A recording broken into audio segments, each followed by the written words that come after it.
The briefing is brought to you in association with Spain. From the wilds of the Atlantic to the warmth of Mediterranean isles, the Spanish coast has something for every occasion.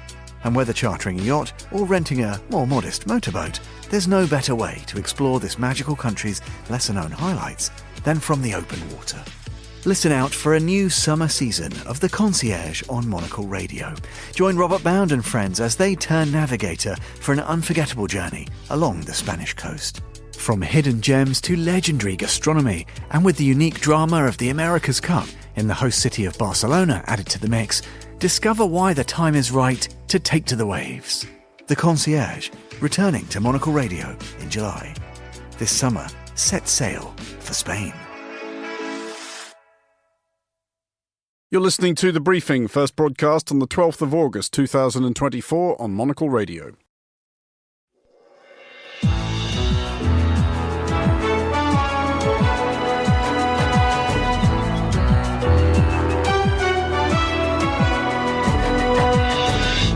Hello and welcome to The Briefing, broadcasting live from Studio 1 here at Midori House in London. I'm Andrew Muller. Coming up on today's programme, Iran and Hezbollah continue vowing vengeance for recent Israeli targetings of high-profile allies and or officials. Russian President Vladimir Putin welcomes his Palestinian counterpart Mahmoud Abbas to Moscow as Ukraine's expeditionary force makes itself increasingly at home in Kursk Oblast. Also ahead. As president, I have sworn to this solemn commitment from the very first day that I took office. I do not intend to yield. Filipinos do not yield. Filipino President Ferdinand Marcos Jr. maintains a defiant position after another confrontation with China, this time in the air above the South China Sea. And later in the show... Well, I hope you're not tired of me, Andrew, because after a week together in Paris, I have all the highlights of our time in together. Not a bit of it. That's all coming up right here on The Briefing on Monocle Radio.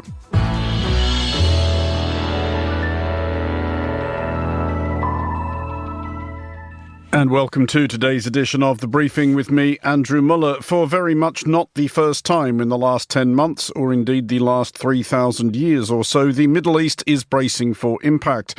Iran is threatening vengeance against Israel over the assassination in Tehran last month, presumably by Israel, of Hamas political chief Ismail Haniyeh. Hezbollah is promising something similar over the death in an Israeli airstrike in Beirut last month of senior figure Fouad Shukr. Elsewhere, in response to increasing pressure from allies, Israel will send negotiators to talks on hostage releases this week. As of this broadcast, Hamas won't. Well, I'm joined with more on all of this by Greg Karlstrom, Middle East correspondent and author of How Long Will Israel Survive? The Threat from Within. Greg, first of all, Iran and Hezbollah have been huffing and puffing for some days now. Are they serious, or are they making the kind of noises that people make when they want to be talked out of something?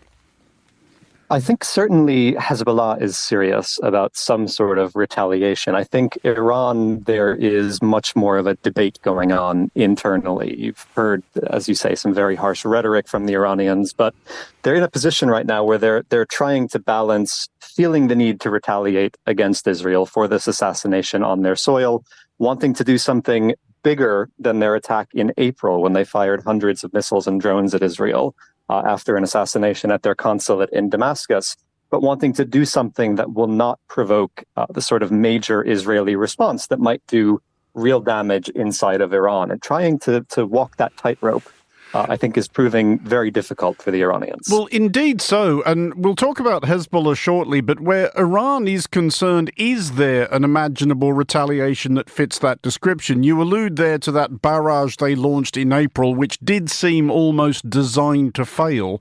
I think I'm right in saying that only one projectile actually did any damage anywhere in Israel out of dozens that were launched. But yet, if they did, for example, strike an obvious blow against an Israeli population centre, Israel would be obliged to retaliate.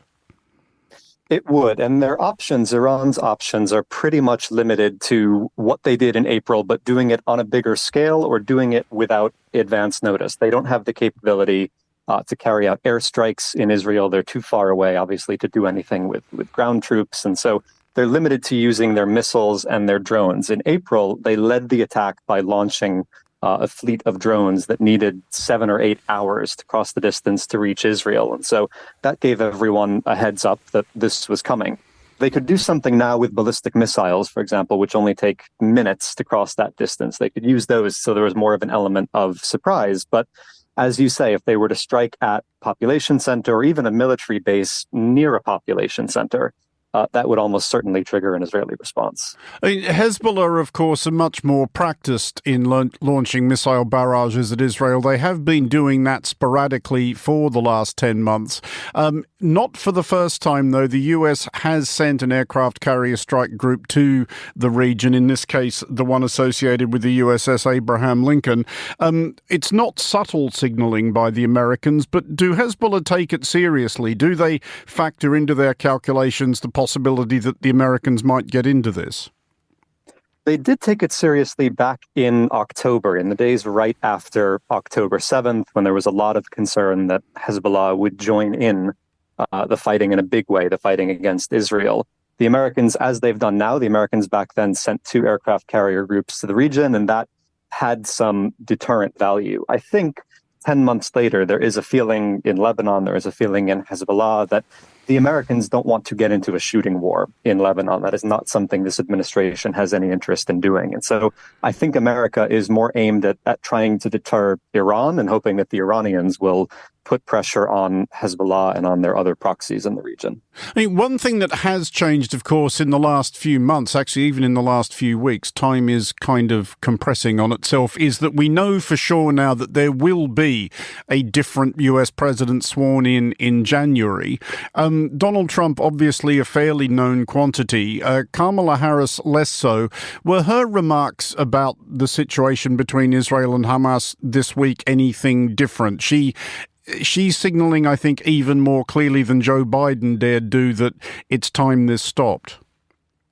She is signaling that. Now, what that would mean if she became president, no one is quite sure. She's taken, as you say, this tougher rhetorical line on Israel and on the need for a ceasefire. But Phil Gordon, her national security advisor, was asked whether a President Harris would support an arms embargo on Israel. And he said, no, that is not something that a President Harris would be willing to support. So the rhetoric not really, I think, being backed up by promises of a major shift in policy. But I think nonetheless, it is complicating, certainly Prime Minister Netanyahu's calculations in Israel. He had expected Donald Trump seemed like the front runner, seemed like he was going to be voted back into office in November.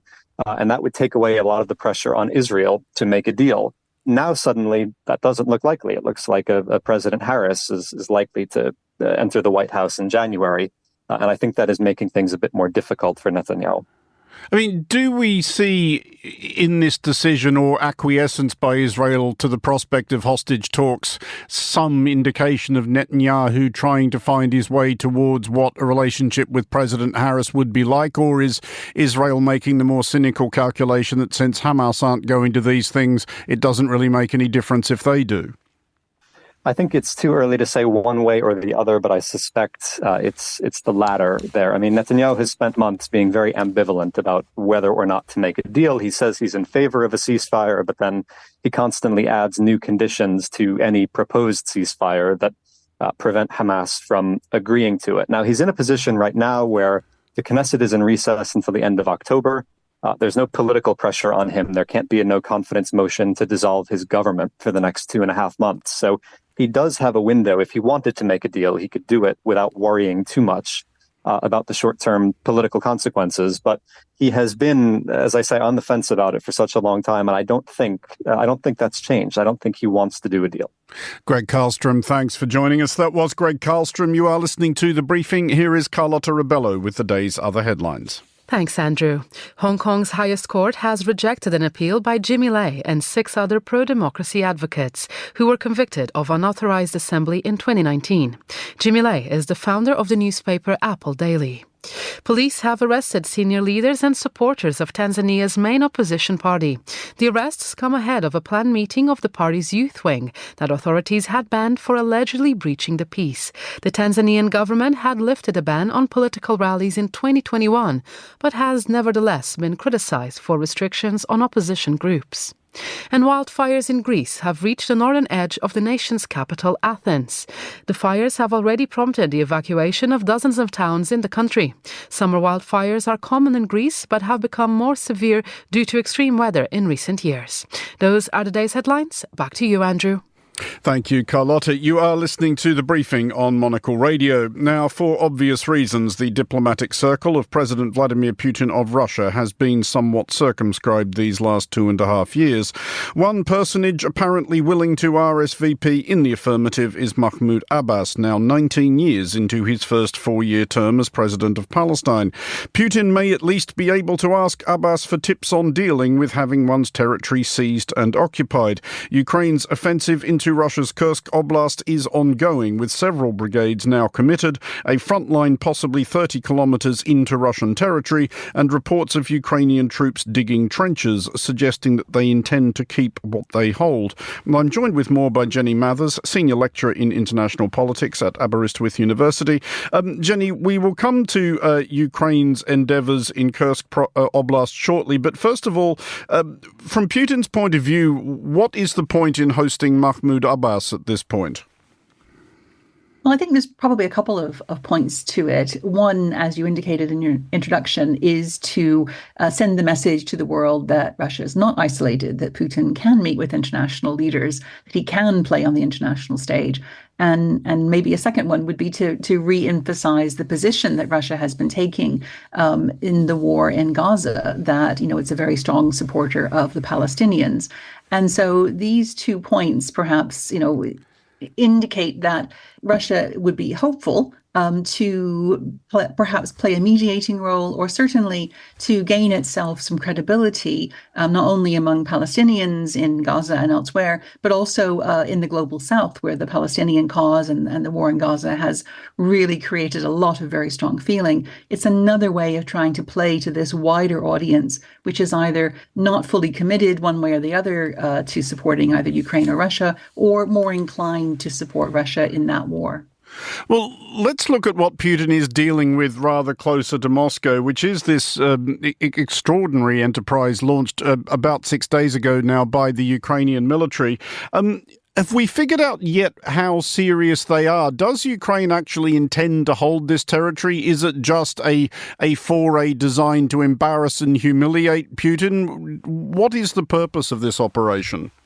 Yeah, this is what we're all asking ourselves. And I think until Ukrainians themselves tell us, we're not going to know for certain what is in their minds. But there's certainly a number of possible benefits to engaging in this operation. One would be to try and draw Russian forces away from the front lines of Ukraine, where the Ukrainians have been very stretched, have really struggled to cover the whole line of contact and to try and hold the Russians back. And the Russians have been making some gains over the summer. So, if this foray can manage to persuade Russia to pull some of its troops away from Ukraine, that might relieve some of the pressure there. So that's one sort of military possible strategy. Another, of course, is to take the war literally to Russia, to demonstrate not only to the Russian leadership, but also to some of the people themselves that, this is what it's like to live in a country at war, and to really kind of bring home to them the suffering that the Ukrainians have been under. But also perhaps to embarrass Putin, to put him on the back foot, to expose problems, to expose weaknesses. And it certainly has exposed weaknesses around the patrolling of the border that Russia holds with Ukraine, as well as the gaps in their manpower, because the shortages of trained, well-equipped troops to mind the border has really been very clear in this whole enterprise. I mean, do we also perceive that there's possibly Ukraine attempting an amount of symbolic communication here? They have come under pressure, not least from conservatives in the United States, in some places in Europe, to entertain the idea of trading land for peace, i.e. to give Russia the bits of Ukraine that it holds. Is this Ukraine trying to make a point about the absurdity of that stance, and or perhaps suggesting, OK, fine, if we're going to trade land for peace, you can have this back?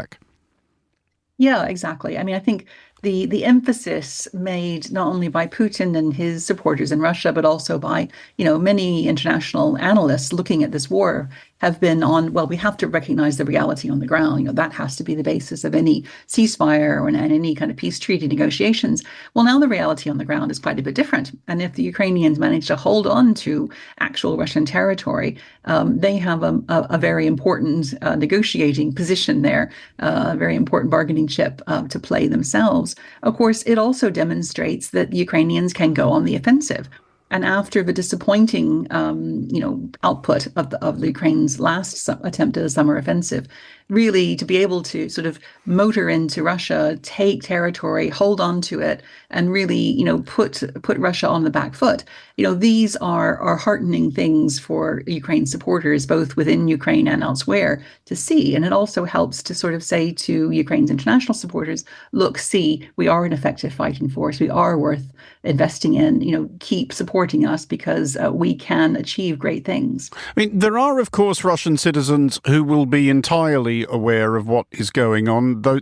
These are those in Kursk, Belgorod and other places who are being evacuated from the path of the apparently still oncoming Ukrainians. But elsewhere in Russia, if someone is reliant entirely for Russian TV, Russian news websites, Russian newspapers for their news, how much of an idea of what is going on will they have? Well, if they're only watching sort of state TV, then they're not going to have a great deal. Putin has been shown meeting with his senior defense advisors. This has been described as a provocation. It's been played down very much. But of course, Russians do have other sources of information. And, social media is one of them. And we've had examples of, local people in the area that is being invaded, recording themselves begging and pleading to Putin to help them. And that's gone out on social media. So, there's a variety of different messages out there that even Russians with limited ability to access, Western media will still be exposed to. And just finally, Jenny, there has been, of course, this dynamic over the last 2.5 years of a certain amount of hesitation about arming, equipping, funding, assisting Ukraine because everybody is worried that we might put a foot across some red line that prompts Putin to the kind of drastic escalation that nobody can come back from. Do we assume, as we witness the spectacle of the Ukrainian military chewing up chunks of Russian territory, obviously with the assistance of NATO-supplied equipment, that everyone has actually stopped caring what Putin thinks?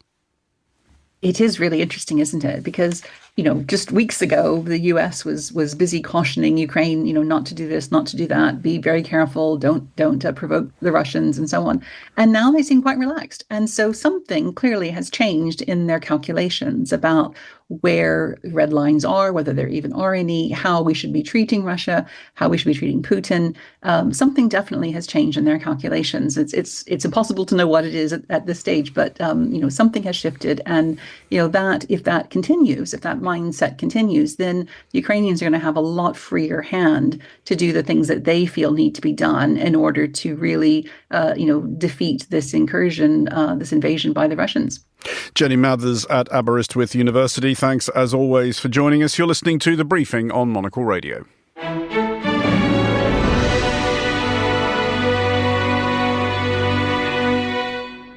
You're back with The Briefing with me, Andrew Muller. Airborne confrontations between the air forces of nations at odds are not that unusual. Royal Air Force Typhoons are scrambled from Lossiemouth to intercept Russian bombers clowning around at the northern edges of British airspace reasonably frequently.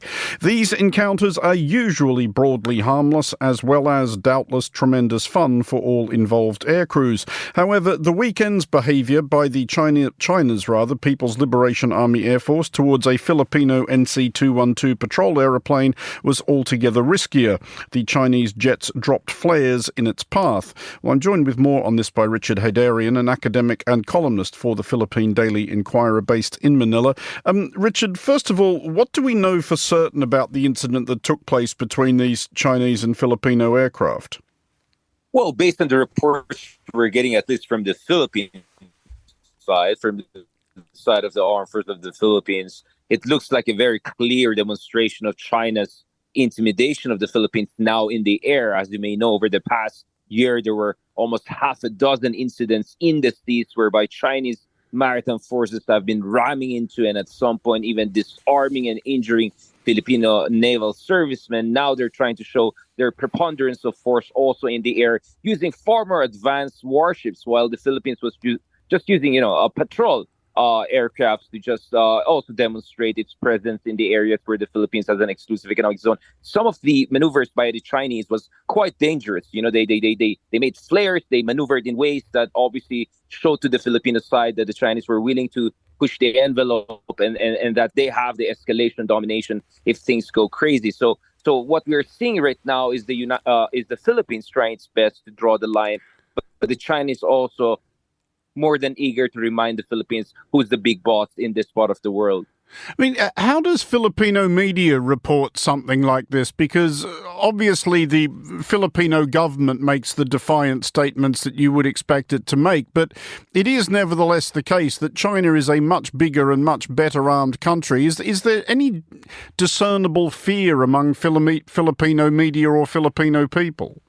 Well, there are two levels to that. On the one hand, I think there's this sense in the Philippines that for 6 years almost under former President Rodrigo Duterte was very anti-Western, who cussed at Obama and attacked the West and tried to sever our military ties with the U.S. and was very cozy with both Putin and Xi Jinping. There's a sense that we were too nice to China throughout those 6 years and we did get nothing from China, no investments. There was no even debt trap. It was all empty pledges. And also in the South China Sea, there were multiple incidents whereby the Chinese vessels almost rammed into and pushed their luck within the Philippine claimed waters. So there's a sense that the Philippines has to remind China that we're not a pushover. But we're also not a pushover because we have the U.S. alliance. And the United States has been on a hyperdrive mode in terms of solidifying their security cooperation with us. Just the other week, we had the first ever 2+2 meeting between our defense and foreign ministry chiefs with the United States. Blinken and Lloyd Austin were in Manila. U.S. offered a multi-billion-dollar aid package across 2 to 3 years in order to accelerate the Philippine defense capabilities. The German defense minister was also just in town, and the Philippines just conducted, for the first time, joint military activities with both Japan and joint Coast Guard activities with Vietnam. So the Philippines is roping in as many as allies and like-minded countries from all across the world in order to strengthen its negotiating position. So I think we're still in the stage of shadow boxing. And the Philippines also trying to show, yes, on our own, of course China is the dominant force. Of course you're the big boss. But once the others get involved, especially Americans and major Indo-Pacific powers, then this is something more interesting. This is a fight that we can fight. On the subject of that US alliance, which is obviously the bedrock of the Philippines' defensive outlook, certainly when it thinks about China, has there been any discussion in the Philippines in the way that there has been in Europe over the last few years about whether that changes if Donald Trump is re-elected president? Or do Filipinos take the support of the United States absolutely for granted, whoever is in the White House? Well, obviously, the more progressive and liberal elements in the Philippines, or progressive, liberal, democratic Filipino Americans, are horrified by the prospect of another Trump, just like what I've seen in Europe in my conversation with leaders and policymakers there throughout the past year. But I think as far as the political leadership in the Philippines is concerned, I think there's a sense that Trump could be good in a sense that if Trump is going to withdraw from the Ukraine conflict, then America has more to focus on China. And therefore, in that sense, it's going to be better for us in this part of the world. There's also the element that the Philippines has a leader in the person of Ferdinand Marcos Jr. and his mother, Imelda Marcos, who have a long history with the Trumps. So if it's a schmooze diplomacy, personal diplomacy, the Philippines is in a very good position. My personal opinion on this is that whatever people say, I think the Philippines will perhaps be in the first-class cabin of a sinking Titanic ship of American foreign policy should we get the worst version of Donald Trump next year, based on all of the legitimate concerns that are being raised about how Trump 2.0 could be far more erratic and aggressive than the first iteration we saw 4 years ago. Richard Hoderian at the Philippine Daily Inquirer, thanks for joining us. You're listening to The Briefing on Monocle Radio.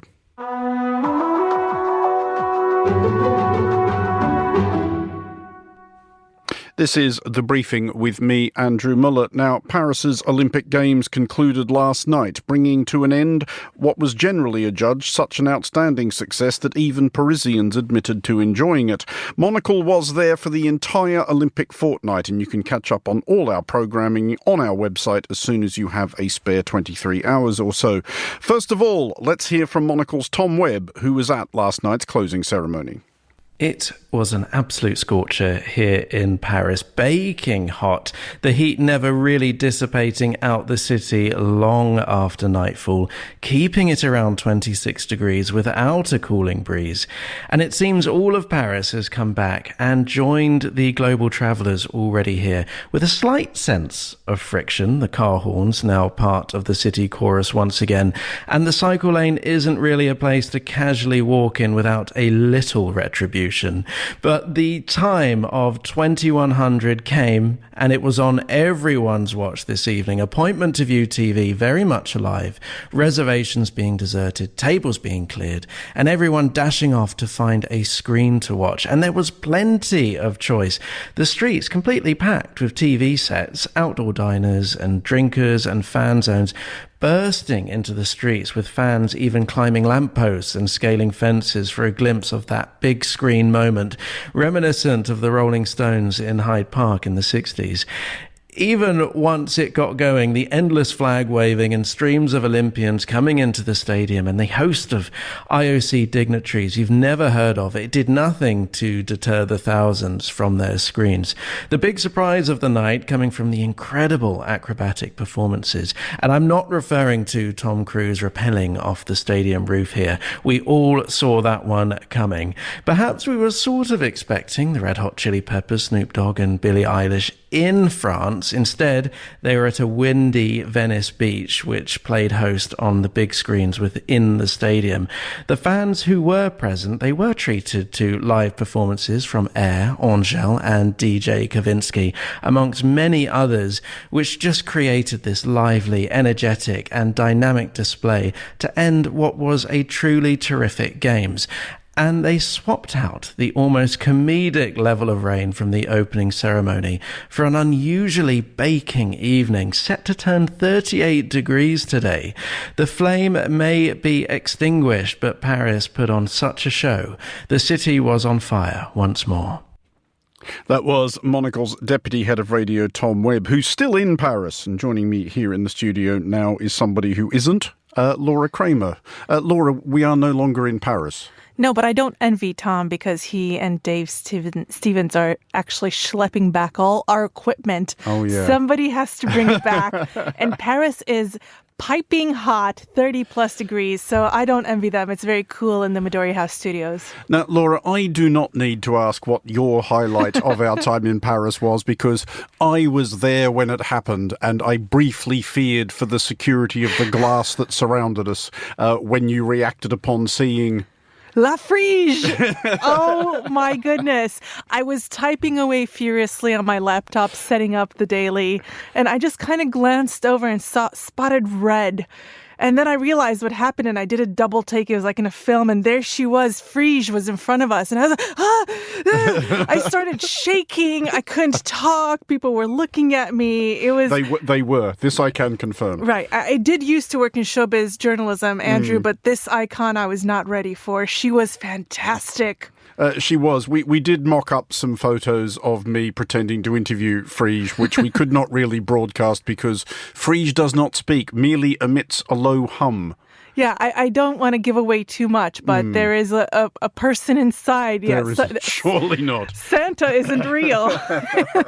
There were fans going to keep whoever was in there cool, but I think she understood how excited we all were to have her in the studio. Aside then from meeting presumably an unemployable actor wearing a giant red air-conditioned blob, what were your highlights? It was wonderful to be there. I think one of the things that I love about Monocle Radio, just in general, as you know, as a journalist, nobody gets into journalism to turn around copy from other news sources. But we were on the ground speaking to the organizers, the athletes, meeting all these incredible people and putting the Monocle lens on it, looking at the design and the architecture and the hospitality angle, just in a way that only Monocle really does. It was such a thrill. And then also being with all of us, the team, getting to just pop into random little cafes and bistros, have a glass of wine, talk about the day ahead. Oh, it's just, I loved every second of it. It wasn't intolerable when you put it like that. But if we are going to recommend things that we recorded that people might want to listen to, that perhaps do have a certain timeless quality that would make it worth going back through our website and finding them, what would you recommend? Well, I would say your interview. Well, I'm going to set it up because it's an Australian, and the way that I reacted to the Frege is probably how you reacted to speak to this person. I like to think I kept that reaction internal, though. You did. You were not like me. Thank God. You kept it professional. But yes, Kate Campbell, the Australian medalist. I think what her final score was 8 Olympic medals across 4 games, 4 gold, I think 3 bronze, 1 silver. She narrowly failed to qualify for Paris as well. But yeah, to explain to our listeners, Australian Olympic swimmers are held in pretty high regard back in the old country, and she was up there with the absolute best of them. And my own biases aside, I thought she was delightful.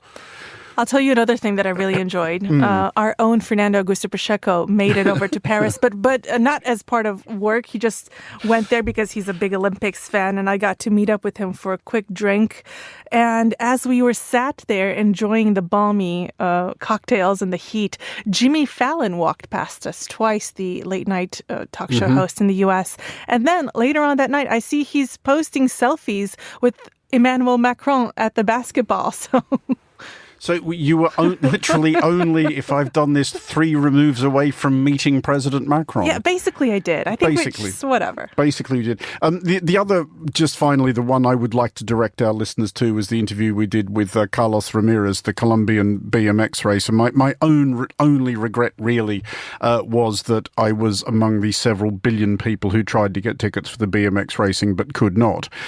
He was not competing, and you could tell the reason. He had his whole left arm was in a cast, and he had bruises and scrapes all over him from a recent mishap. But I admired his philosophical approach to his chosen sport, and I liked the way he was able to make a case that it is something that parents should actually encourage their children to take up, despite apparently every reason why they shouldn't. That's one thing that I thought was so fascinating hearing from these athletes is the mental work that goes into. There is the physicality of the sport, athleticism, of course, everything you have to practice, but some of them lose by a fraction of a second. And how do you sleep at night after something like that happens? And I thought Regan Smith was another one. Well, I did literally ask her that question. She is an American swimmer. I think she now has 8 medals as well, 2 of them gold, 1 at these games, but she won 3 silver medals at these games. And obviously, I tried to find a way to phrase the question respectfully. I'm not saying that somebody who's won 3 silver medals at a single games is any sort of deadbeat, but I did ask, do you wake screaming in the night at 3 a.m. thinking, 10th of a second, and that's gold? And I quite liked one that she cheerfully replied, yes, but also that she was able to frame it in some sort of general philosophical context, and that she'd come to understand that you can't win unless probably you're Michael Phelps absolutely every time.